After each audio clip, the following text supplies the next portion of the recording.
የአዲስ አበባ ከተማ ደንብ ማስከበር ባለስልጣን በስድስተኛው ዙር የሰለጠኑ 2074 ደንብ አስከባሪ ፓራሚሊተሪ ኦፊሰሮችን አስመርቋል። የአዲስ አበባ ከተማ ከንቲባ ወይዘሮ አዳነች አቤቤ በዚህ ወቅት ባስተላለፉት መልእክት አዲስ አበባ እጅግ በጣም ፈጣን ለውጥ እያስመዘገበች የምትገኝ ከተማና ለነዋሪዎቿ ብሎም ለዓለም አቀፍ ጎብኚዎች ተመራጭ ትሆን ዘንድ በልማቱ ብቻ ሳይሆን በሰላም ደህንነት፣ ህግና ስርዓትን ማስከበር ረገድም ውጤታማ ስራዎች እየሰራች ያለች ከተማ መሆኗን ገልጸዋል። በተጨማሪም በደንብ ማስከበርና ፖሊስ ላይ የተሰሩ የሪፎርም ስራዎች ተጨባጭ ውጤት አስገኝተዋልም ብለዋል።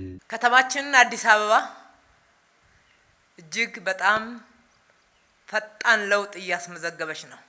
እያስመዘገበች ባለችው ሁለንተናዊና ፈጣን ለውጥ ለነዋሪዎቿ ምቹ ተመራጭ ከተማ እንድትሆን እያደረጋት ነው። ህግና ደንብ የተከበረባት ሁሉ ነገር በስርዓት የሚመራባት ተመራጭ ከተማ ትሆን ዘንድ የፖሊስ ሰራዊታችንንም ሆነ የደንብ ማስከበርን ከለውጥ ወዲህ ልዩ ትኩረት ሰጥተን ሪፎርም እያደረግን በሰው ኃይል፣ በሎጂስቲክ፣ በዲሲፕሊን፣ በቴክኖሎጂ እንዲጠነክሩ የላቀ አገልግሎት መስጠት እንዲችሉም ለማድረግ የሰራነው ስራ ውጤት እያስገኘ ነው። የደንብ ማስከበር ባለስልጣን ህዝቡን በአግባቡ ማገልገል ይችል ዘንድ በሰው ኃይልና በምግባር የታነጸና በህዝብ ዘንድ ክብር የሚያጎናጽፈውን አገልግሎት የሚሰጥ መሆን ይጠበቅበታል ያሉት ከንቲባ አዳነች ተመራቂዎች በስልጠና ያካበቱት እውቀት እንዳለ ሆኖ ከህዝብም በርካታ ነገሮችን ለመማር ዝግጁ መሆን እንደሚያስፈልግ ገልጸዋል።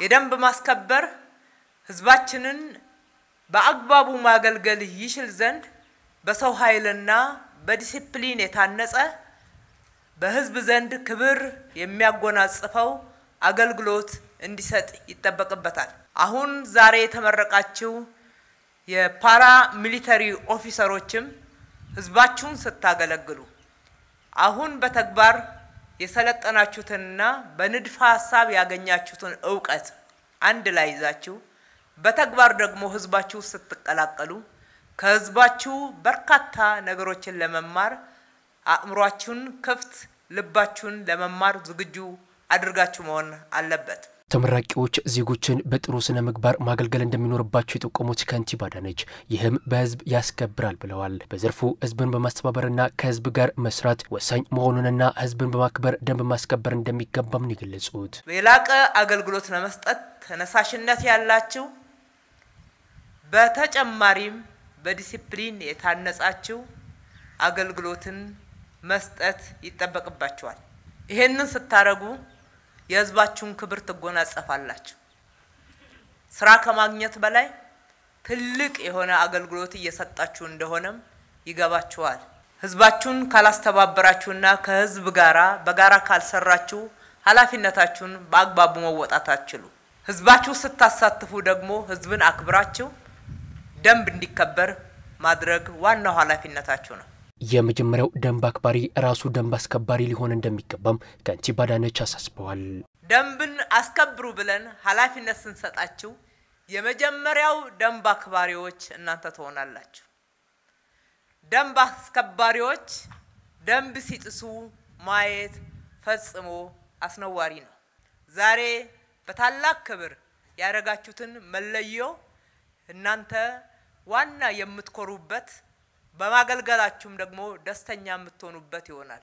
እኛም ሁሉ ጊዜም እናንተን ለማበረታታት ከጎናችሁ እንደሆነ ደግሞ በእምነት እንድትሰሩ እንፈልጋለን። ይሄንንም በማድረግ ሁሉ ጊዜ ከጎናችሁ እንዳለን በዚህ አጋጣሚ ልገልጽላችሁ እወዳለሁኝ። አዲስ አበባ ከተማ በሁሉም ዘርፍ የተወጣች የምትገኘውን የተምሳሌትነት ስራ በማጠናከር የስራ ሰዓትም ሆነ የንግድ ሰዓት መራዘሙን የጠቆሙት ከንቲባ አዳነች የምሽት የንግድ እንቅስቃሴ እስከ ምሽቱ 3:30 መደረጉንም አስታውሰዋል። በዚሁ መሰረት ከዚህ ቀደም በቀኑ ክፍለ ጊዜ ብቻ ይሰጥ የነበረው የደንብ ማስከበር አገልግሎት በምሽቱ ክፍለ ጊዜ ጭምር እንደሚከወን ገልጸዋል።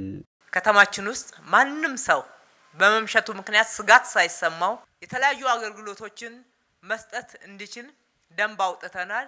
በስራ ላይ ማዋልም ጀምረናል። ይሄንን በማስከበር በኩል እናንተ እስከዛሬ ድረስ የደንብ ማስከበር አነስተኛ የሰው ቁጥር ስለነበረው የሚሰራው ቀን ብቻ እንዲሆን ተደርጎ ነበር።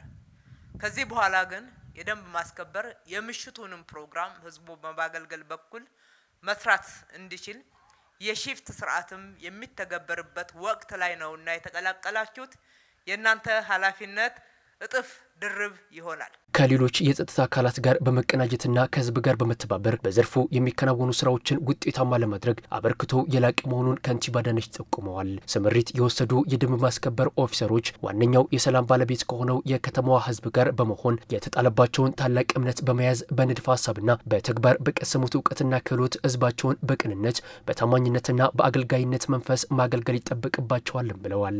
ከተማ አስተዳደሩ ዘርፉን በቴክኖሎጂ ለማዘመን አስፈላጊውን ድጋፍ እንደሚያደርግም ቃል ገብተዋል።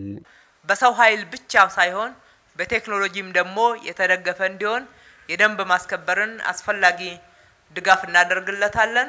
አገልግሎታችሁ የተቃና እንዲሆን የተሳካ እንዲሆን ውጤታማ እንዲሆን ከልቤ እመኛለሁ። የአዲስ አበባ ከተማ ደንብ ማስከበር አባላት ቁጥር 8222 መድረሱን ከባለስልጣኑ የተገኘ መረጃ ያመለክታል።